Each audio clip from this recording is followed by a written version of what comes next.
Right now, as you're watching this, two of the most powerful military forces on the planet are locked in a conflict that nobody fully understands.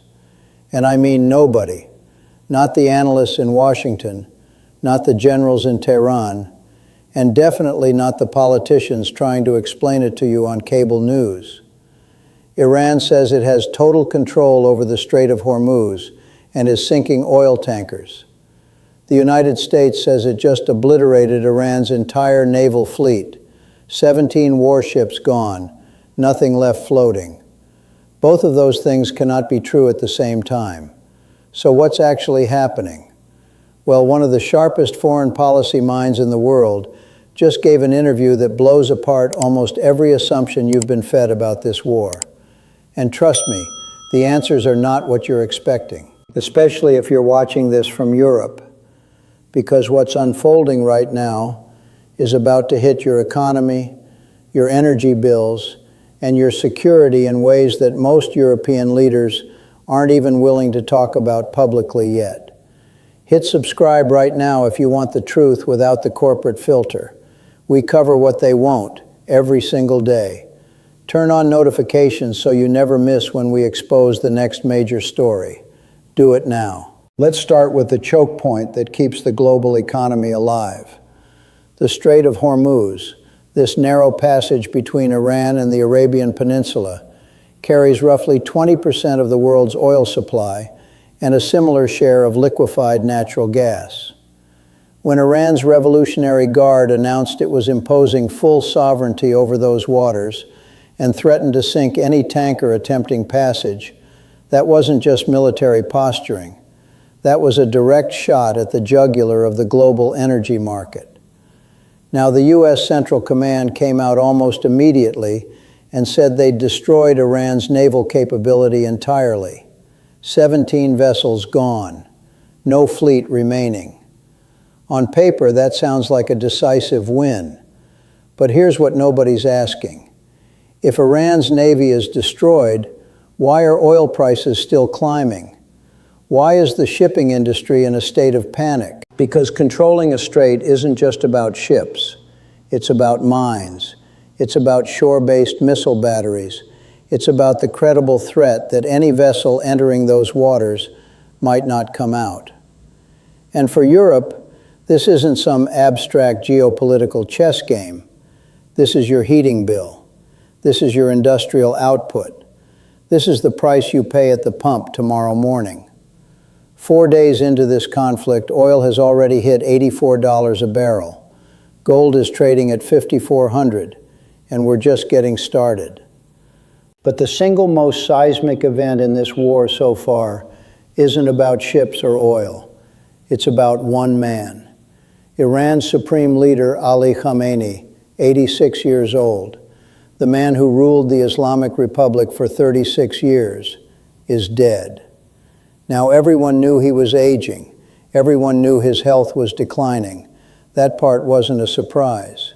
What was a surprise is how it happened. He wasn't taken by illness or old age. He was killed, targeted, eliminated while surrounded by his own commanders, with the entire Revolutionary Guard on high alert and preparing for war. Think about that for a second. The most protected man in Iran, inside the most fortified command structure the regime could build, and they still got to him. Both Israel and the United States had reportedly made his removal a stated war objective. Israel had even attempted to take him out months earlier, back in June. So his death wasn't just the end of a political era. It was designed to be the opening act of something much larger. And this is where things get genuinely fascinating, because what's happened since his death tells you more about how Iran actually works than anything you've read in the last 20 years. Before Khamenei was killed, he built something, a system, not just a government, but a layered, decentralized structure designed to survive exactly this scenario. According to analysis shared by Vali Nasser, an Iranian-American scholar and one of the most respected voices in Middle Eastern geopolitics, speaking with Foreign Policy's editor Rafi Agrawal, Khamenei had appointed 4 successors for every critical position: military, civilian, intelligence. 4 deep for each role. That's not a government. That's a survival architecture. And it was stress-tested repeatedly. After the killing of Ismail Haniyeh, after the assassination of Hassan Nasrallah, after the brutal 12-day war, each time the system adapted, decentralized further, and kept functioning. So right now, someone is running Iran. The Revolutionary Guard is still operating. Decisions are being made, missiles are being launched, and strategies are being executed. But here's the critical part. Nobody outside Iran knows who that person is. And that's not an accident. It's the entire point. Because Iran learned a devastating lesson from Hezbollah. When Nasrallah was killed and Hezbollah announced his successor, that successor immediately became Israel's next target. So Iran has made a calculated decision. Whoever is leading the country right now will remain invisible. Israel claims it killed 40 senior commanders in the opening hours of the war. They struck the joint command structure almost immediately. And yet Iran is still standing, still fighting, still launching. That tells you the system works. The deep state that Khamenei built, the network of senior bureaucrats, military commanders, Revolutionary Guard officers, and clerics, is functioning exactly as designed. And the fact that neither the US nor Israel can identify and target the real decision maker is arguably Iran's greatest strategic achievement in this entire conflict. Now here's where President Trump enters the picture with a move that sounds great on paper, but falls apart under any serious scrutiny. He called on the Iranian people to rise up, revolt, take to the streets, overthrow the regime from within, and he promised American support would be coming. So why hasn't it happened?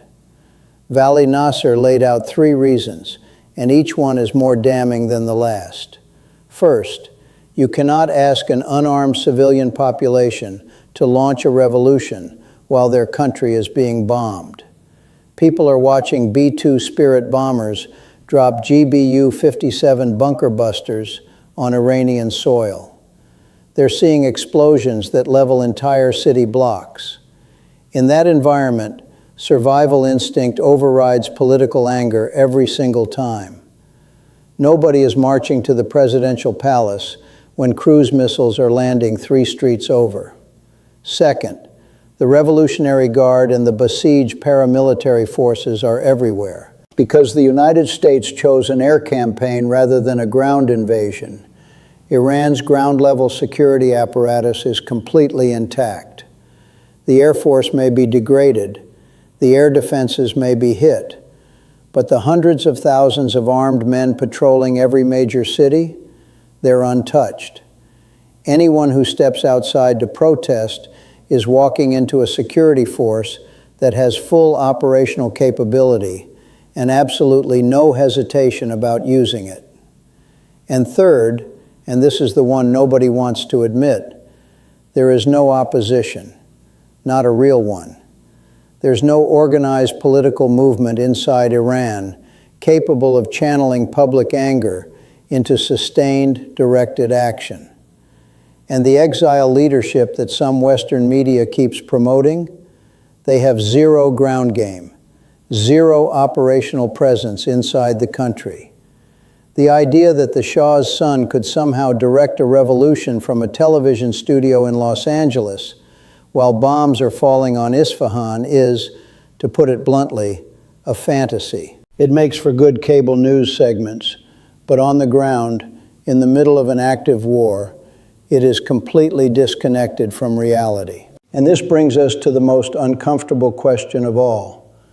What exactly is Washington trying to achieve? Because right now, not even Washington seems to know. Vali Nasser made a point that should genuinely alarm anyone paying attention. The American president has given 3 completely different justifications for this war. First, His special envoy, Steve Witkoff, told the press that Iran was weeks away from acquiring a nuclear weapon and had to be stopped.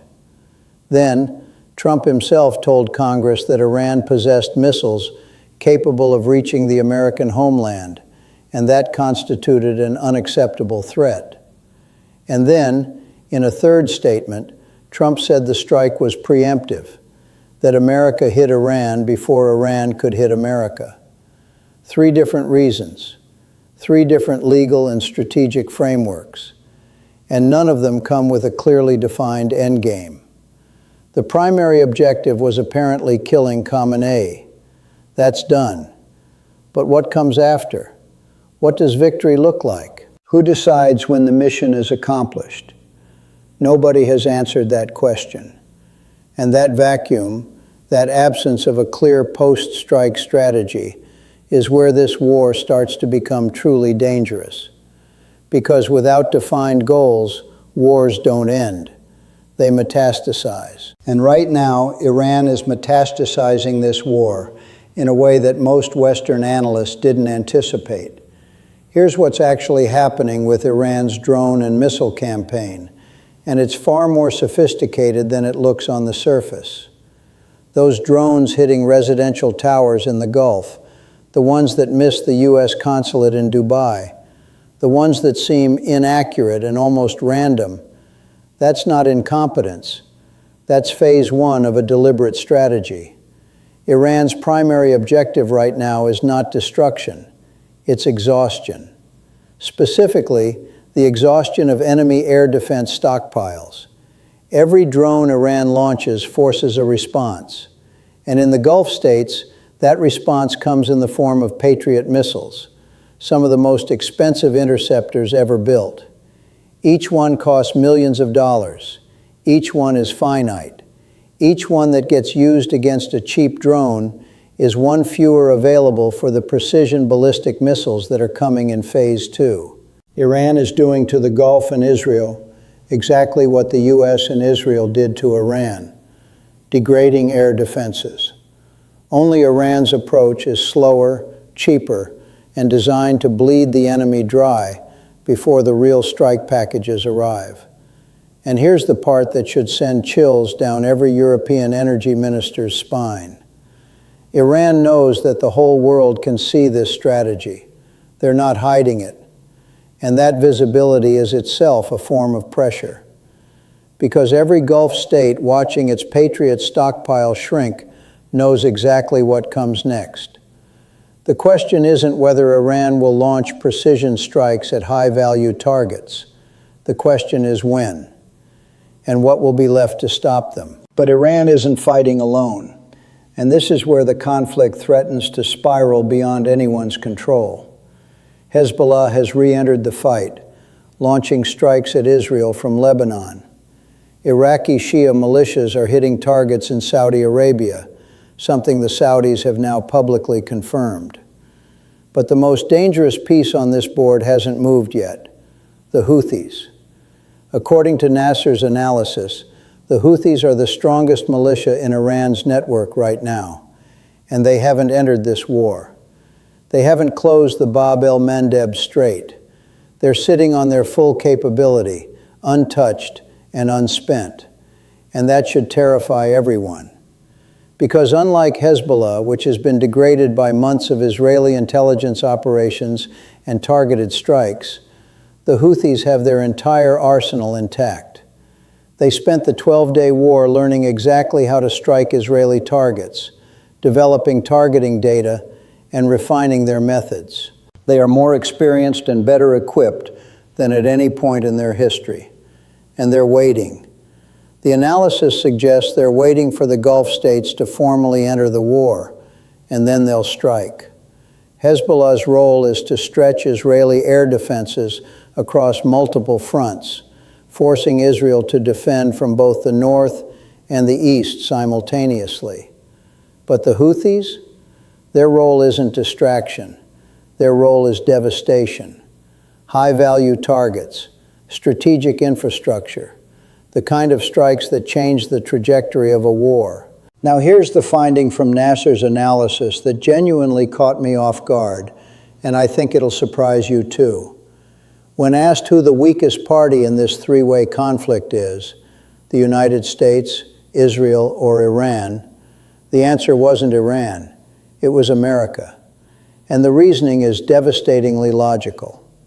Iran has nothing left to lose. Their supreme leader is dead. This has become a religious war, a jihad, not a political calculation. They'll fight to the last man in the Revolutionary Guard because retreat isn't an option when you've framed the conflict in existential spiritual terms. The Iranian regime never negotiated based on its people's welfare anyway. It negotiated to preserve its own survival. Now that survival itself is at stake, there's no off-ramp they'll accept. Israel won't stop either. Netanyahu needs regime collapse in Tehran to justify the costs his country is absorbing. Israeli cities are being hit by missiles daily, and without a decisive, visible victory, the political fallout at home would be catastrophic. Israel also knows it probably won't get another chance to strike Iran at this scale with full American backing. So it's pushing for maximum damage regardless of what Washington wants. America, though? America has something neither Iran nor Israel has: a democratic system that can pull the plug. Congress can vote on this war. The Democratic Party is already pushing back. And even within the Republican Party, if American casualties mount, if energy prices keep climbing, if the economic damage becomes undeniable, Republican members of Congress could break ranks. A single vote in the House could effectively end American involvement. Trump's own Speaker of the House has reportedly said that if Republicans lose their majority in the midterms, Trump's presidency is functionally over. And this war, with its rising costs, unclear objectives, and expanding scope, is exactly the kind of thing that could hand the Democrats that majority. The irony is staggering. The most powerful military on earth is constrained not by its enemy's strength, but by its own political system. And for Europe, this is where the picture gets truly dark. The Gulf states are trapped in what Nasser calls an impossible dilemma. If they support the American campaign and Iran's regime falls, they haven't won peace. They've inherited a generational religious conflict with a 100 million person nation that will view the Arab Gulf states, not America, as the ones who destroyed their system. That's not a geopolitical rivalry. That's a civilizational vendetta. And if the Gulf states try to stay neutral, they're getting hit anyway, by Iranian missiles, by Iraqi militias, by potential Houthi strikes. There is no safe position. Oman's foreign minister apparently understood this better than anyone. Reports indicate he was practically begging Washington not to abandon negotiations, warning that the consequences of war would far exceed anything the White House had modeled. He could see what Trump apparently couldn't, or chose to ignore. And why did Trump rush in? Nasser identifies three factors. The prize was irresistible. Killing the supreme leader is something no American president has ever accomplished. Israeli pressure was relentless. Netanyahu pushed hard and repeatedly for the strike. And Trump believed, perhaps naively, that decapitating the regime would be his ticket to midterm election victory. A clean, dramatic win that would lock in Republican control of Congress. That bet is not paying off. So where does this leave us? Trump himself has suggested a 5-week timeline for this operation. 5 weeks. But look at what 4 days have produced. Oil at $84, gold at $5,400, the Strait of Hormuz functionally contested, oil tankers sinking, NATO members quietly discussing involvement, Gulf infrastructure under attack from 3 different directions, Iranian missiles still launching despite everything that's been thrown at them, and no one, not Washington, not Tel Aviv, not Tehran, showing any willingness to stop. 5 weeks of this? That's not a military operation. That's a global economic earthquake, with the epicenter sitting right on top of the world's most critical energy corridor. For Europeans watching this, the question isn't whether this war affects you. It already does. Every barrel of oil that doesn't flow through Hormuz drives up prices across the continent. Every escalation pulls NATO closer to a conversation nobody in Brussels wants to have. Every day this continues without clear objectives or an exit strategy, the risk of this spiraling into something genuinely unprecedented grows. This is not a regional skirmish. This is the war that every American administration for the last 4 decades tried desperately to avoid. And now it's here, being fought without a plan, without clear goals, and without an ending anyone can see. The only thing that's certain right now is that nothing about this is going to be resolved quickly. And the longer it burns, the more the entire world pays the price.